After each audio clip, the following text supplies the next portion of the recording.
S'il y a un truc que je retiens et qu'on m'a aussi beaucoup conseillé, c'est d'aller chercher tout simplement du coaching en extérieur. Donc moi j'ai la chance, je profite un peu de mes sessions gratuites de coaching en podcast, mais de vraiment pas hésiter à se faire coacher. C'est un sujet qui, encore une fois, si je refais le parallèle avec le sport, ça semblerait totalement, vraiment, ça ne peut pas exister d'avoir un sportif de haut niveau qui ne se fait pas coacher, qui n'a pas à minima un coach, mais aussi des entraîneurs, un cuisinier, un responsabilité, peu importe, mais tout ce petit monde autour de lui. En fait, si tu as envie d'être un cofondateur, mais peut-être aussi un manager performant, c'est la même chose, il faut que tu te fasses coacher.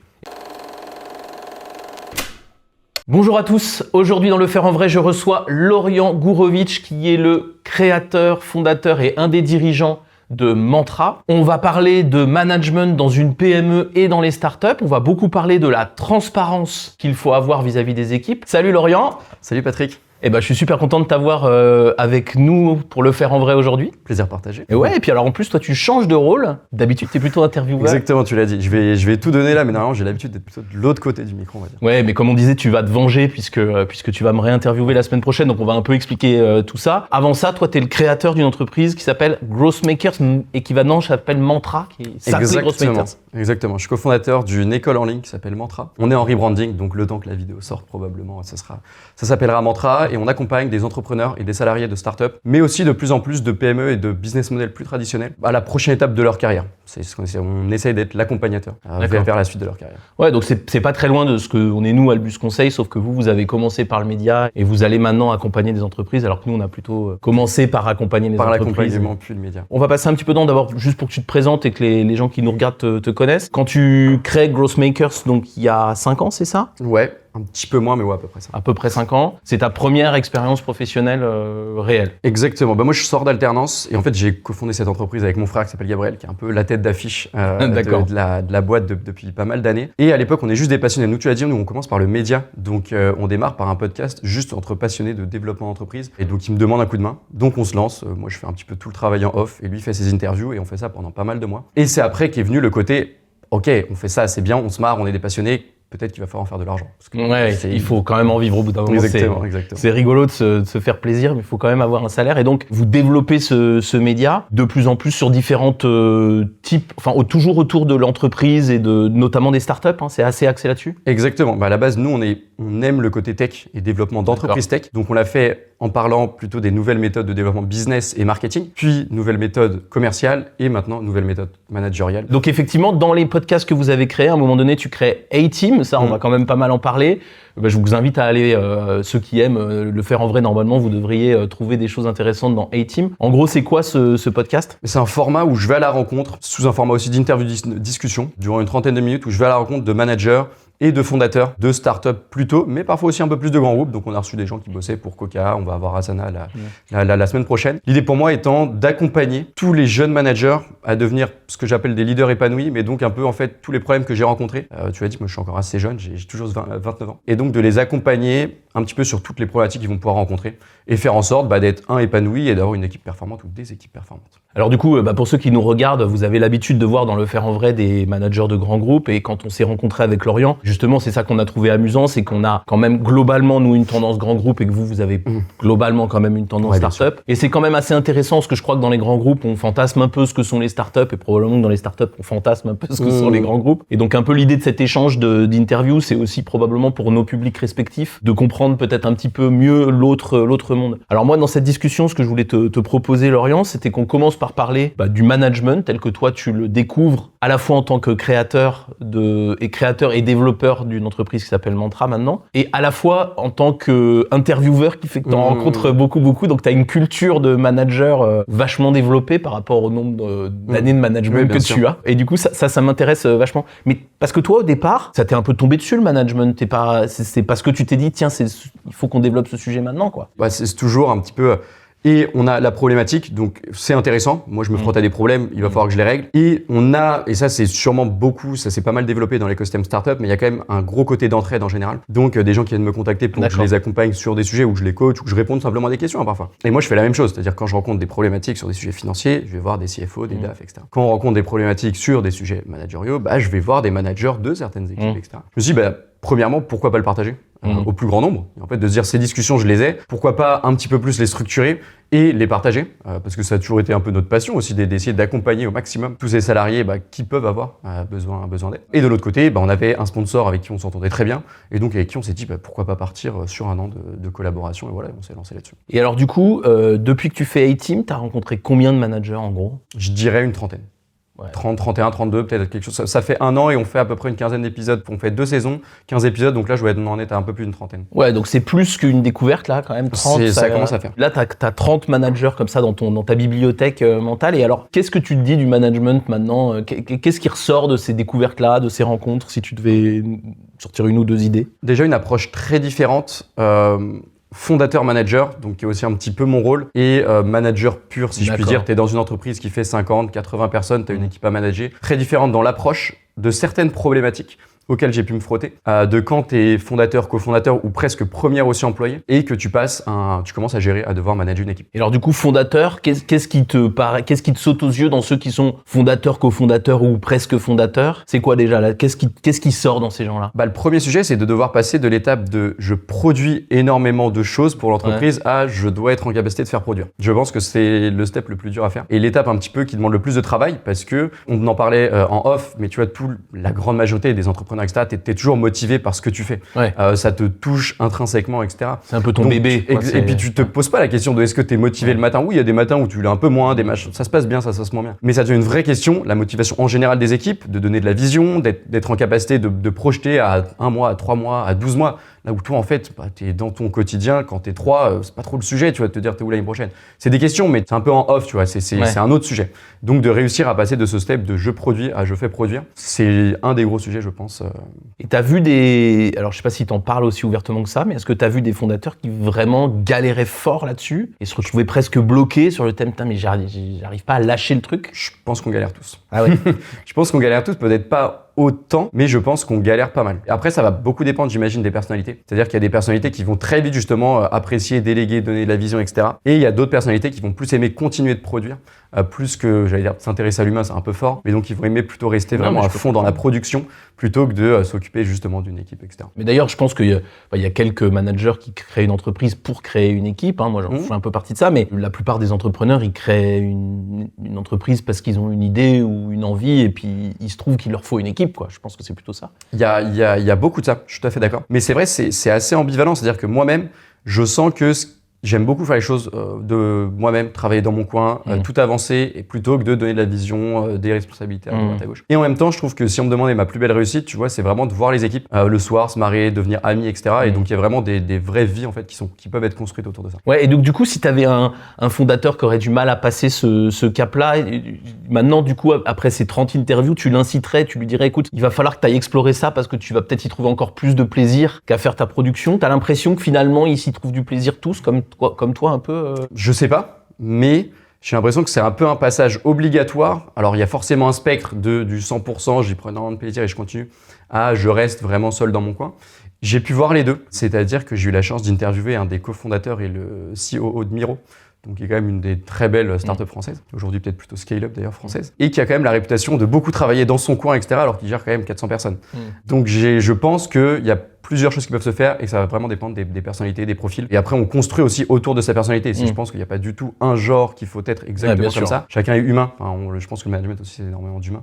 À côté des outils, des méthodes, etc. Je suis d'accord. Et que cette partie humaine, elle va forcément être corrélée à qui on est en fait. Demain, toi, tu veux faire des choses, on ne fera pas les mêmes choses. Donc, je suis d'accord. Mais d'ailleurs, il y a des choses qui sont pas du tout communes entre les managers que tu interviews et ceux que j'interviewe, mais s'il y a bien un truc qui est commun, c'est qu'on sent bien que ce qui marche, c'est quand même d'être soi-même. Globalement, où que tu sois d'une petite, une grande, une start-up, une PME, une vieille boîte, une boîte très jeune, être soi-même, ça a quand même l'air d'être un truc qui marche tout le temps, quoi. Exactement, sauf que être soi-même à 25, à 30 ans, c'est ce qui est pas facile, c'est que tu sais pas t'es quoi, t'es qui. Genre, c'est vraiment, ça devient un peu plus facile. Tu passes la trentaine, tu passes 35, enfin tu vois, genre je pense que c'est assez facile. T'arrives à 40 ans, je suis sûr qu'il y a plein d'autres questions et moi-même je m'en pose encore des tas. Mais il y a un côté dans une époque en plus peut-être où on se pose encore plus de questions sur plein de sujets un petit peu sur le prospection, sens, etc. Sur le sens des choses. C'est difficile, tu vois, de se dire ok moi en fait je suis ça, c'est ma personnalité, etc. Franchement, si les gens sont capables de me répondre demain, je pense qu'il y a beaucoup de managers qui justement n'en sont pas trop capables et auraient plutôt tendance à conseiller d'être soi-même et en même temps d'être assez indulgent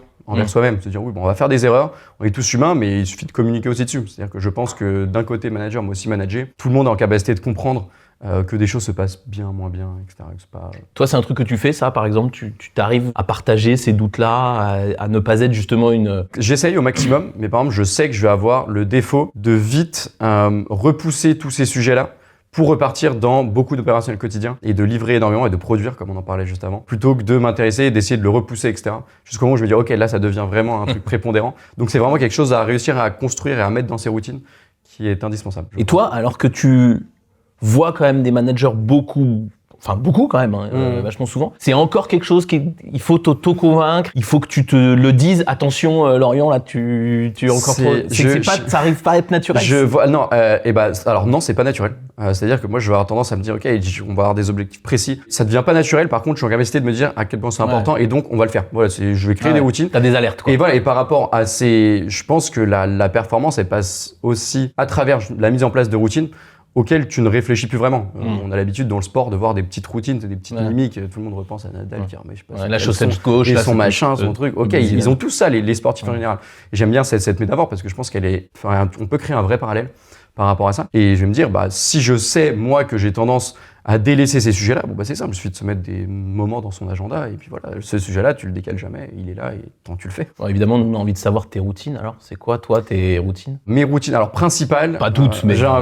une emblématique, quoi. Je vais dire, très, très bonne question. En tant que manager, j'aurais tendance à dire, il faut avoir des routines hebdomadaires ou au moins une routine hebdomadaire de review de ce qui se passe, de donner en fait de la vision et de s'assurer que ce qui est bien sur ces points-là, c'est que si toute ta communication et toutes tes routines ne sont pas parfaitement en accord, etc., ce moment de communication qui peut être parfois, sans qu'il soit flou, mais un peu moins bien construit, il va permettre de communiquer des informations qu'on n'aurait pas communiquées sinon. Donc toi, tu as une routine hebdomadaire de communication? On a des routines hebdomadaires avec toute l'équipe et par pôle, alors qu'on est encore petit parce qu'on est une quinzaine. Et après, je vais avoir des choses plutôt liées à mon rôle de cofondateur, donc avec mon frère et cofondateur. Du coup, sur des sujets vraiment de vision un petit peu plus long terme, etc., et de gestion de la boîte. Et ensuite, sinon, on a aussi ça c'est plutôt nos petites habitudes, mais des habitudes qu'on allait piquer un peu dans l'écosystème startup, donc de stand-up tous les matins, de définition d'objectifs. Quand tu as été piqué dans la quoi startup? Dans l'écosystème startup. L'écosystème, pardon. Et donc dans les méthodes, on va dire, la startup. Et un des meetings typiques qui s'appelle le stand-up meeting, donc le petit point du matin. Stand-up, comme son l'indique, je vais faire la traduction littérale au cas où. Et donc où là, chacun partage ses 2-3 objectifs maximum de la journée. Très rapide, l'idée c'est de pas perdre de temps. C'est bloqueur, pourquoi pas, et s'il a besoin d'aide sur certains sujets, pour essayer d'avancer très vite. Je te le dis, j'y pense, le stand-up meeting, je crois que ça existe dans l'automobile depuis 30 ans. C'est possible. Non mais du coup je te le dis, c'est ça qui est rigolo, comme quoi les mondes sont quand même très poreux. L'automobile en général, les usines que je connais moi, les très très grandes usines, elles commencent par l'équipe de direction de l'usine qui se retrouve tous les matins pendant 10 minutes debout devant les indicateurs de l'usine. Alors évidemment... Il y a beaucoup d'indicateurs dans une usine. Mais là-dessus, je vais être hyper aligné. C'est-à-dire que moi, je suis aussi, en fait, j'ai un rôle au sein de la boîte qui est de mentorer pas mal de nos élèves qu'on accompagne et j'aime toujours remettre les bases en disant, de toute façon, on n'a pas réinventé la roue. Non. Donc tout ce qu'on va faire, on va peut-être mettre d'autres noms, on va peut-être améliorer, optimiser certaines choses, mais on va vraiment pas réinventer la roue. C'est-à-dire que des meetings, en effet, ils en faisaient des meetings en marchant, ça a beau être revenu à la mode, ils en faisaient dans la Grèce antique. Donc pas non plus besoin de se draper dans un... Je suis tout à fait d'accord. Et ce qui est d'ailleurs intéressant quand on écoute tes interviews, et je vous invite, si vous êtes des managers de très grands groupes, à aller voir ce que disent des gens de start-up. On en reparlera sur les choses qui sont plus difficiles à comprendre, je trouve, et voire à admettre dans certains cas. Mais en tout cas, effectivement, c'est pas si rupturiste que ça dans le fond. Par contre, il y a une simplicité dans la manière de le faire. C'est-à-dire que dans les grands groupes, parfois, on a beaucoup mis des superstructures autour de choses simples. Et je trouve que quand on a des entreprises très jeunes, les routines, comme tu les appelles, restent en général assez basiques. Du coup, elles sont plus faciles à comprendre et à... Je suis assez d'accord, mais ne connaissant pas l'écosystème des grands groupes en général ou des entreprises déjà de taille intermédiaire un peu plus importante, je voudrais pas du tout jeter la pierre. Il y a un peu un côté de les paquebots qui avancent plus et la réunionite, etc. Je suis sûr qu'il y a plein de choses à optimiser parce qu'il y a beaucoup de temps perdu, mais c'est un peu facile de venir de l'extérieur et d'expliquer et de vouloir expliquer à la Poste, ils sont 200 000, nous on est 15, tu vois, donc c'est sûr que c'est facile de passer de l'information à 15 et qu'il n'y a pas d'information qui manque. C'est plus compliqué quand on est 200 000. C'est sûr. D'ailleurs, moi j'ai beaucoup d'admiration pour les managers de la Poste que je connais parce que que à chaque fois qu'ils doivent faire un truc, là, ils sont combien? 5 000, 10 000, 20 000? C'est ça. À chaque fois, c'est genre une business unit, c'est déjà plus gros que 99% des boîtes françaises. Et puis l'ancienneté moyenne est de 25 ans, etc. Alors je voudrais revenir sur un truc un peu en arrière, parce que tu m'as dit qu'il y a une grosse différence entre les fondateurs et les presque fondateurs, et ceux qui arrivent un peu plus tard. Et tu m'as dit donc les fondateurs, ils ont créé leur boîte, puis ils aiment faire, et puis ils doivent apprendre à ne plus faire pour faire aux autres. Qu'est-ce que tu dirais des autres managers justement, ceux qui arrivent un petit peu plus tard? Qu'est-ce qui te frappe dans cette partie-là, ou dans cette catégorie-là de management? Qu'est-ce qui me frappe? Est-ce qu'ils ont plus de facilité d'abord Je pense qu'il peut y avoir une facilité d'arriver à un moment un petit peu post-première croissance, etc. Et donc, une facilité à sortir peut-être aussi la tête du guidon et de voir des nouvelles choses, de voir des choses qui vont pas. On vient de recruter un nouveau sales manager, c'est nous qui avons toujours tout fait pendant 2-3 ans, etc. C'est plus compliqué de sortir la tête du guidon et de se dire, en fait, voilà les quelques points que si on les retravaille, on va pouvoir énormément améliorer la performance. Donc, j'ai l'impression qu'il y a ce côté, arriver avec un œil nouveau qui peut faciliter les choses. Arriver aussi avec une autre expérience et donc avec des arguments nouveaux. Quand tu as des personnes qui sont chez toi depuis 2 ans, etc., ça peut être très bénéfique d'avoir un discours qui vient aussi de l'extérieur et qui peut porter soit le même sens ou pas. Mais du coup, d'avoir des discours qui viennent de l'extérieur, ça prouve aussi parfois ce que tu es en train de dire. Là où des gens peuvent te remettre en question, oui, en fait, ok, on a compris, ça fait 2 ans que tu le répètes. Une personne qui arrive en extérieur et qui vient dire des choses pas de la même manière, mais un peu semblables, ah ok, en fait, peut-être que ça fait plus sens que prévu. Quelqu'un qui est là depuis 2 ans, pour toi, c'est un ancien ou un nouveau? Ça commence à être un ancien. Okay. Mais parce qu'on est très jeunes, je l'ai dit, nous, on a 4-5 ans et ça fait 3 ans que vraiment qu'on est très sérieux, on va dire. Sur le mais c'est pour ça que je pose la question, parce que pour moi 2 ans c'est tellement nouveau. Bien sûr. Mais c'est rigolo. Et donc du coup vous dans votre boîte là, les deux frangins, vous avez embauché votre premier manager là, quelqu'un qui a le rôle de manager, c'est ça? Et tu sens qu'il vous apporte ça? Vous essayez de faire exister ce regard extérieur? Ah bien sûr. C'est notre seule responsabilité, c'est de faire en sorte de développer la boîte, si je puis dire, avec plein d'autres composantes et plein de variables, mais c'est notre responsabilité. Donc si c'est ce qu'il peut apporter, bien sûr. Et tu y arrives et justement, moi je voudrais qu'on parle un peu de ce manager-là. Donc c'est quelqu'un qui n'a pas créé la boîte, c'est pas votre troisième frère. Non mais c'est important. On est 4, mais c'est pas lui. Non mais c'est important parce que notamment les petites boîtes qui se créent, elles ont une grosse empreinte de leur fondateur. Donc c'est le premier manager qui n'est pas un des frères. Donc j'imagine qu'il faut qu'il se positionne. Alors on en a en interne une autre qui est notre responsable content. Alors elle par contre qui est du coup aujourd'hui, je veux pas dire de bêtises, mais notre plus ancienne employée et qui est à la tête de tout le pôle content. Donc on parlait de la création des podcasts, etc. Ouais exactement, c'est de tous les contenus et tous les médias qu'on crée. Et du coup cette personne est aussi montée en compétence, elle va être un peu dans un entre-deux, c'est-à-dire qu'elle faisait partie des premiers, elle arrivait assez tôt et elle est montée en compétence, etc. Donc, mais elle a eu aussi ce besoin, je pense, mais que finalement pas mal de gens vont en avoir besoin, de coaching. C'est-à-dire qu'on n'a pas parlé depuis tout à l'heure. S'il y a un truc que je retiens et qu'on m'a aussi beaucoup conseillé, c'est d'aller chercher tout simplement du coaching en extérieur. Donc moi j'ai la chance, je profite un peu de mes sessions gratuites de coaching en podcast, mais de vraiment pas hésiter à se faire coacher. C'est un sujet qui, encore une fois, si je refais le parallèle avec le sport, ça semblerait totalement, vraiment, ça ne peut pas exister d'avoir un sportif de haut niveau qui ne se fait pas coacher, qui n'a pas à minima un coach, mais aussi des entraîneurs, un cuisinier, un responsabilité, peu importe, mais tout ce petit monde autour de lui. En fait, si tu as envie d'être un cofondateur, mais peut-être aussi un manager performant, c'est la même chose, il faut que tu te fasses coacher. Et ça, tu vois, moi, c'est vraiment un truc que je suis d'accord avec toi et je pense qu'il faut que les gens, pour le coup, s'inspirent de ça parce que dans les boîtes un petit peu plus anciennes, on a encore l'image du « je suis coaché, ça veut dire que j'ai un problème ».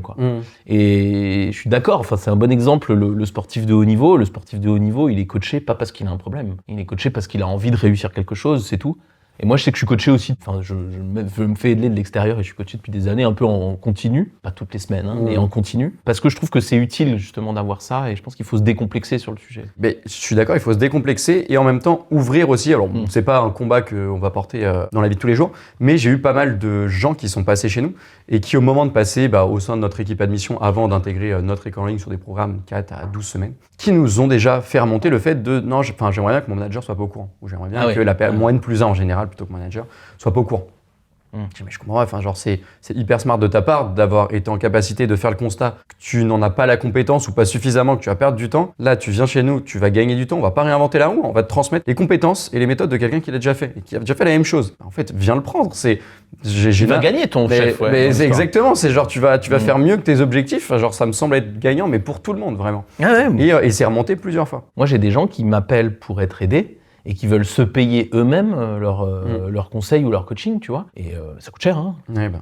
Et moi, ils me disent « Ah, mais alors, je voudrais payer moi-même pour pas éveiller machin. » Je leur dis « Il n'en est pas question. Parce que d'abord, je veux pas te prendre tes sous et je vais t'en prendre trop par rapport à ce que tu gagnes probablement. Mais surtout, parce que je trouve qu'il y a un truc de... D'abord, il n'a pas de raison que ta boîte paye pas alors qu'elle va en bénéficier. Et ensuite, je trouve que c'est une partie du bénéfice que tu peux apporter à ta boîte que de dire justement, bah voilà, moi je veux me développer là-dessus et de lui imposer ou en tout cas de lui proposer ce développement-là. Et je trouve qu'il faut pas le faire en cachette, quoi. Il y a un deuxième sujet, enfin je voulais partager avec toi un étonnement et je te demande pas d'avoir des réponses toutes faites, mais je voudrais qu'on en discute tous les deux. Le monde des startups, hein, ce qu'on appelle la Startup Nation, ou qui a été vendu par Macron, par d'autres en France, puis pas qu'en France, dans certains pays qui vendent beaucoup ça. C'est un monde qui est assez étonnant, enfin moi je trouve, qui s'est construit avec des gens très jeunes, sortant d'école, de commerce ou autre, qui est à la fois extrêmement valorisé dans certains milieux, bah on dit Macron, Startup Nation et tout, et puis assez décrié dans d'autres parce que je crois que c'est parce qu'il est un peu isolé, ou en tout cas que c'est un monde de gens qui se connaissent. Et d'ailleurs, je trouve que ça se sent dans tes interviews,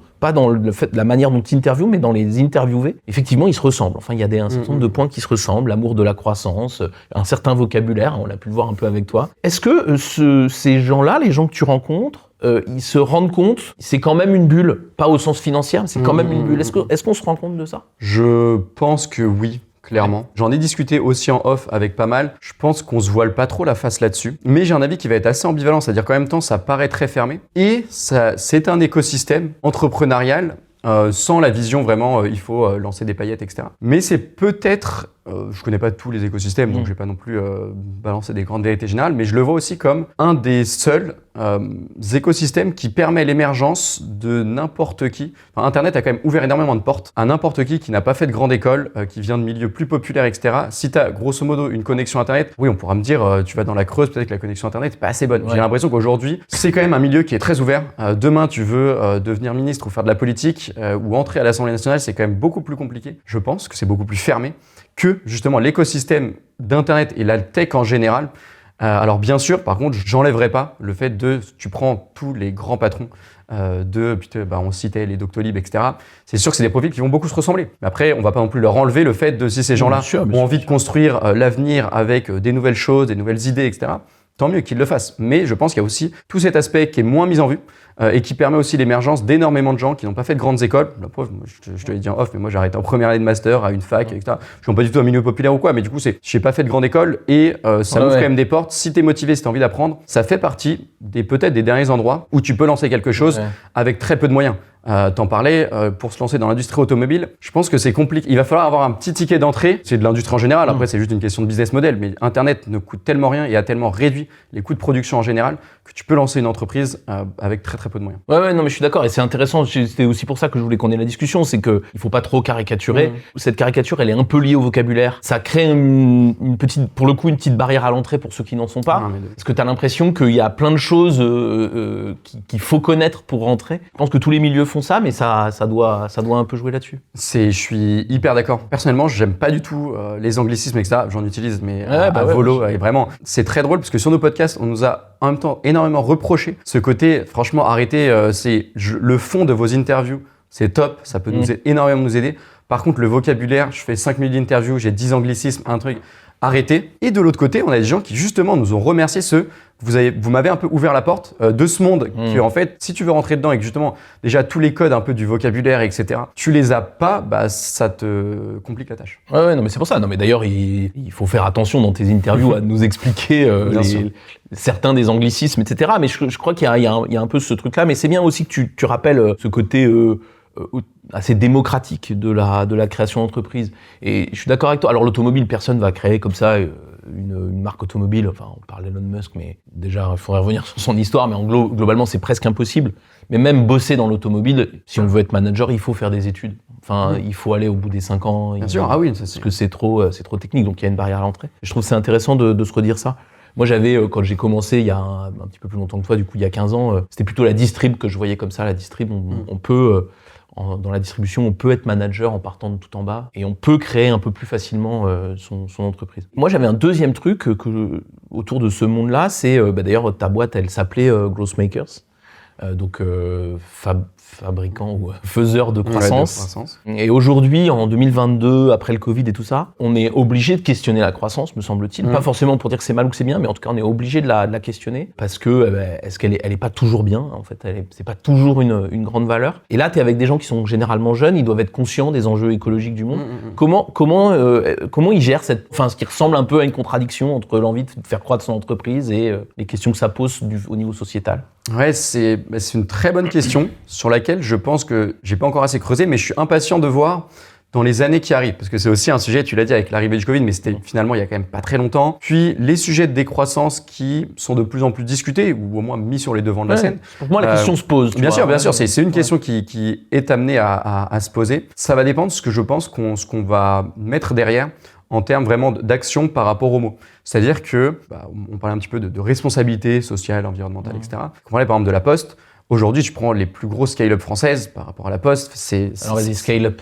Dis-moi ce que c'est scale-up. Une scale-up, du coup, ça va être une startup qui a grossi, qui a validé, Doctolib, quoi. Par exemple, du Doctolib et tous les Blablacar, etc. Mais par exemple, si on prend l'exemple de Doctolib, qui est peut-être la scale-up la plus valorisée, ou qui doit être dans un top 10, je connais pas les chiffres exactement. Là, c'est une des plus connues. Mais in fine, c'est combien d'employés?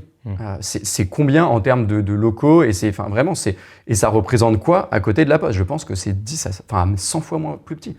Si la Poste, on dit que ça fait peut-être 200 000 personnes, peut-être un peu plus, je veux pas dire de bêtises, c'est pas un sujet que je connais. Mais Docto, c'est quoi, 2000 personnes, 3000 personnes, 4000? Je suis sûr que c'est moins de 5000 personnes, Doctolib. C'est des énormes valorisations, mais ça reste tout petit à côté d'énormes entreprises qui ont peut-être aussi un rôle aussi à jouer. Pour en revenir au sujet de la décroissance en entreprise, il y a vraiment ce sujet on nous a parlé de dématérialisation. Tu sais, avec l'arrivée d'Internet, etc. Moi, je suis encore un peu jeune avec ça, mais c'était quand même un vrai sujet de la dématérialisation et donc de l'économie. On se rend compte 20 ans plus tard que l'arrivée d'Internet a dématérialisé beaucoup de choses, mais que les économies en termes de ressources, d'énergie, etc. n'ont pas forcément suivi. La question, c'est du coup, qu'est-ce qui va se passer par la suite? Est-ce que les tenants d'un discours, en effet, plutôt décroissantiste, je sais pas comment on appelle ça, ou alors justement ceux qui pensent qu'il y a toujours des solutions, je sais pas si on appelle ça des progressistes encore aujourd'hui, je sais pas trop si ça a un sens, mais est-ce que ces gens-là, lesquels peut-être auront raison, comment ça va se dessiner? Franchement, moi, je suis plutôt impatient. Je saurais pas trop te répondre sur le fond, c'est-à-dire d'avoir vraiment une vérité de est-ce qu'on m'a donné des éléments. Je pense que les portes s'ouvrent. Et je suis impatient de voir ce que ça va donner. Ouais, moi je suis pas sûr d'ailleurs que tu fais la correspondance entre un Doctolib et la Poste. Je suis pas sûr que la question ce serait de dire que Doctolib est une entreprise qui menacerait plus Non, pas du tout, oui, c'est pas du tout ce que je voulais dire. Ouais, non, mais c'est pas ce que tu as dit d'ailleurs, mais je suis tout à fait d'accord avec toi. Pour moi, c'est pas le sujet. En revanche, ce que je trouverais intéressant, mais d'ailleurs je trouve intéressant dans des boîtes anciennes, je poste beaucoup pour Total, moi je trouve intéressant quand Total se pose des questions de décarboner son activité. Moi, je trouverais intéressant que des gens qui ont des velléités à créer des boîtes qui vont grandir sur Internet ou ailleurs, et je serais très curieux de voir comment ils intègrent cette question-là. Non pas pour se dire « je renonce à la croissance forcément », mais pour se dire « est-ce qu'on a un rôle à jouer ? Comment est-ce qu'on a un rôle à jouer ? Est-ce que notre service il a du sens ? Est-ce qu'il est utile à la société ? Ou comment est-ce que je le mets en œuvre ?» Et moi, j'ai quand même l'impression, et c'est vrai pour tous les business et tous les managers, qu'on est à une époque où c'est pour ça que je dis la question se pose. J'espère que la question va se poser dans tous les univers, y compris dans l'univers startup. Tu vois, c'est ça pour moi le truc. Et j'espère qu'il se la pose. Il se la pose déjà, et pour avoir rencontré des VC, donc des investisseurs en capital risque en startup, de plus en plus des branches sont créées justement sur ces sujets de développement durable, de RSE, etc. Et de plus en plus aussi de têtes d'affiche un petit peu arrivent sur le devant de la scène avec des idées de se dire comment on peut lier peut-être un genre de croissance avec une meilleure vie, c'est peut-être un peu fort, tu vois, mais avec peut-être un peu plus de sens et de pas viser la croissance pour la croissance, etc. Est-ce que ça aboutira ?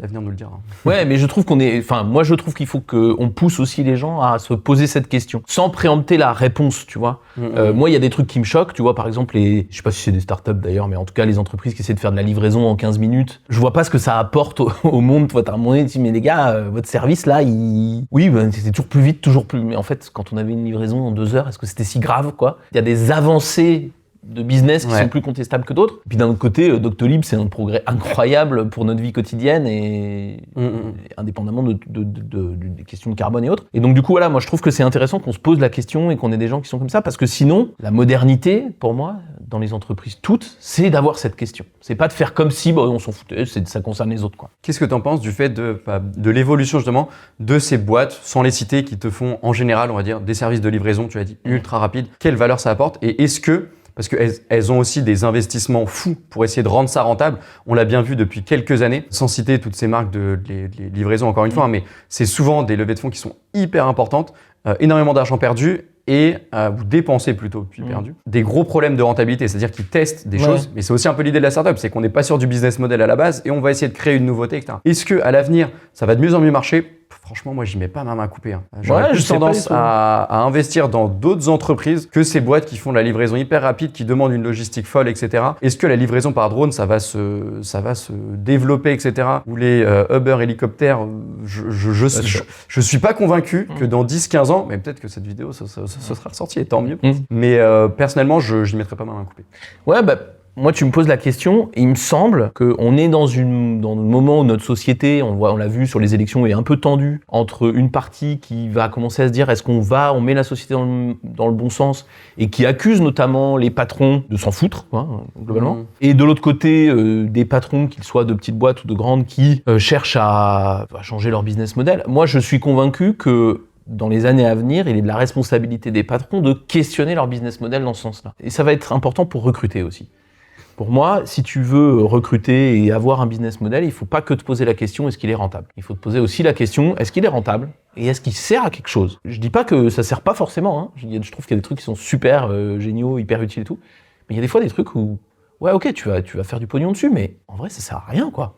Mais je suis d'accord, mais comment dans ce cas-là, Patrick, tu définis ce qui sert et ce qui ne sert pas et qui prend la décision finale de dire ce qui sert? Moi je suis partisan qu'il n'y ait pas de loi là-dessus, mais je trouve qu'un dirigeant devrait se poser la question et que ça va peut-être l'obliger à définir ses services d'une certaine façon ou peut-être renoncer à une certaine forme de service, etc. Moi je crois assez au fait que les gens sont intelligents dès lors qu'ils se posent la question. Ce dont j'ai un peu peur, c'est quand ils s'en posent aucune. Alors là, quand ils s'en posent aucune, c'est débile.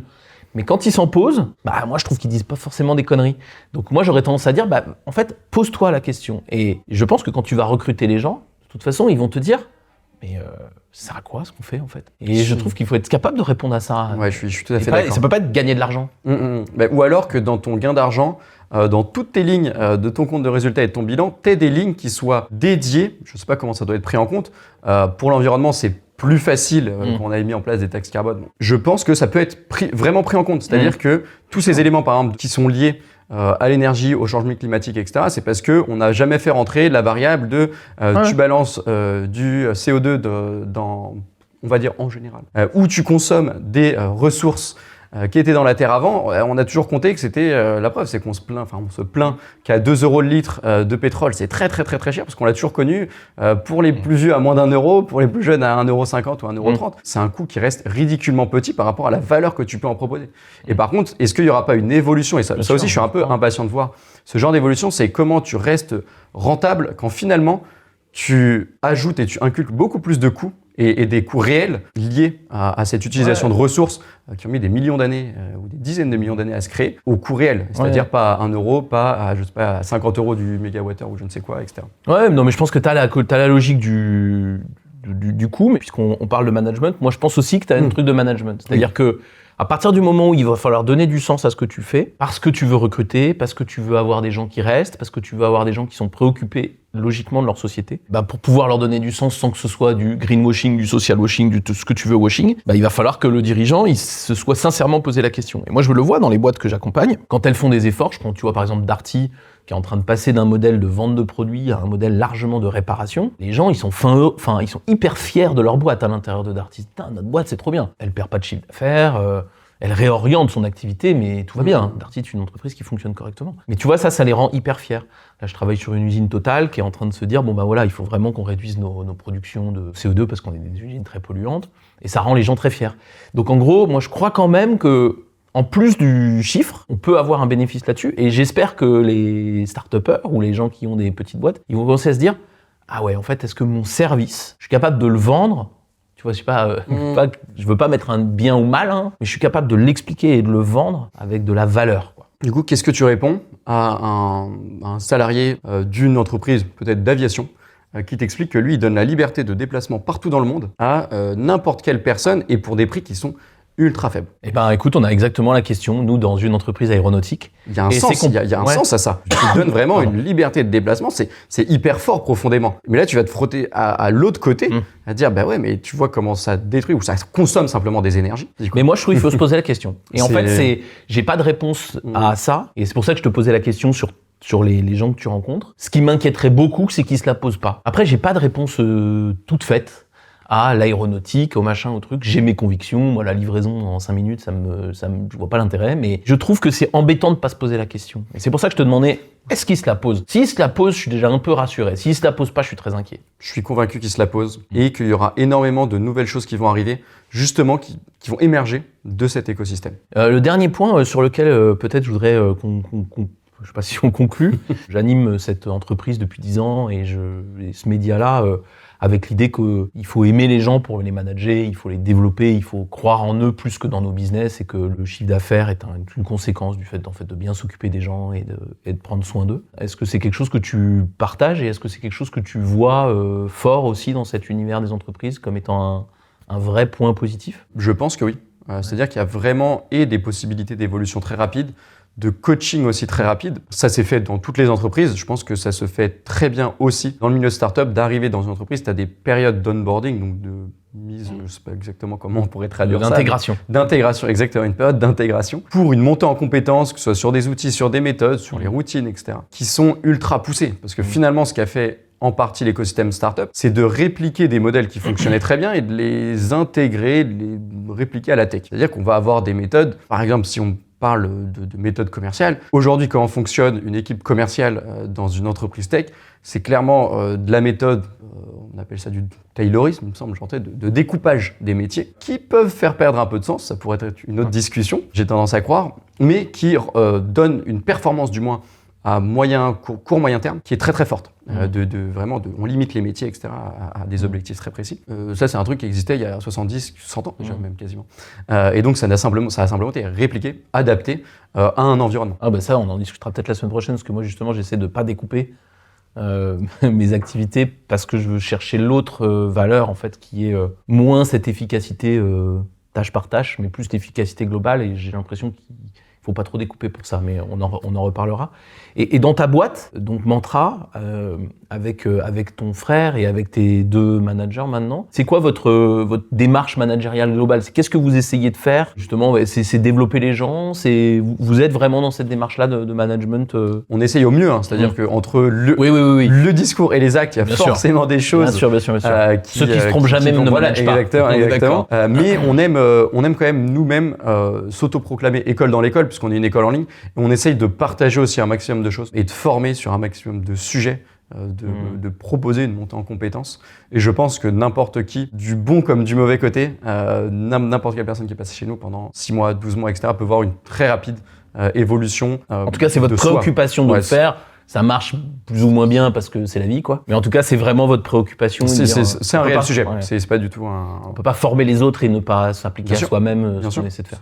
J'y crois. Que ce soit mon cofondateur qui est notre CEO, qui se fait coacher jusqu'à la dernière personne de la boîte, tout le monde a des points de coaching, d'évolution et sent aussi une montée en compétences. Ouais, tout le monde est coaché, tout le monde a de la valeur et on essaie de les faire. Et t'essayes de partager les choses. On essaie de les faire avancer. Si tu avais un seul conseil que tu donnais à un manager avec toute l'expérience que tu as maintenant, ce serait lequel? Alors, je conseillerais une première chose qui serait d'accepter de se faire coacher et de trouver un coach qui nous va, tous les coachs ne nous iront pas. Et sinon, d'être convaincu, c'est un truc qu'on m'a passé, mais c'est quand il y a un doute, il n'y a pas de doute. Voilà, tout simplement. Donc d'être sûr de soi. À chaque fois qu'il y a un doute, finalement, il n'y en a pas. De préciser qu'en vrai, on doute sur beaucoup de choses.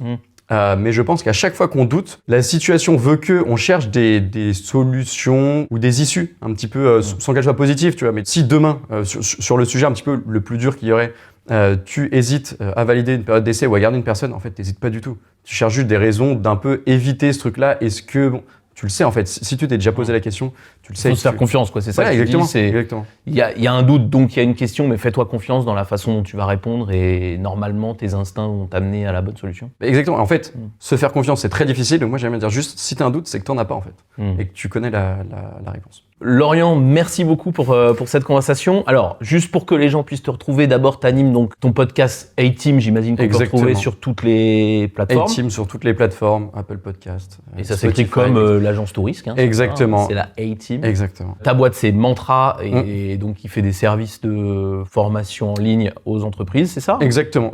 Alors, aux salariés, aux fondateurs d'entreprise, ça arrive qu'on fasse des batchs un peu particuliers.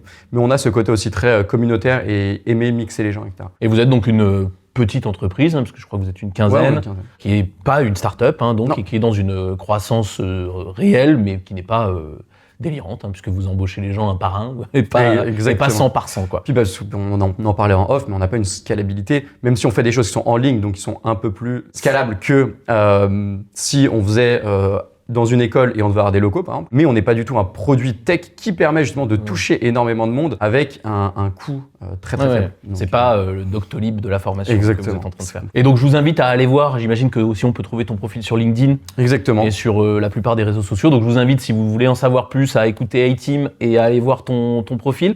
Merci beaucoup pour cette discussion sur le management. Et puis écoute, on se retrouve aussi dans A-Team pour en parler sous un autre angle la semaine prochaine. Avec grand plaisir. N'hésitez pas à commenter et à venir réagir à la discussion que je viens d'avoir avec Lorient. Est-ce que vous partagez ces points de vue, les miens? Est-ce que vous êtes d'accord? Est-ce que vous observez autre chose? N'hésitez pas à partager avec nous et à très bientôt pour le faire en vrai.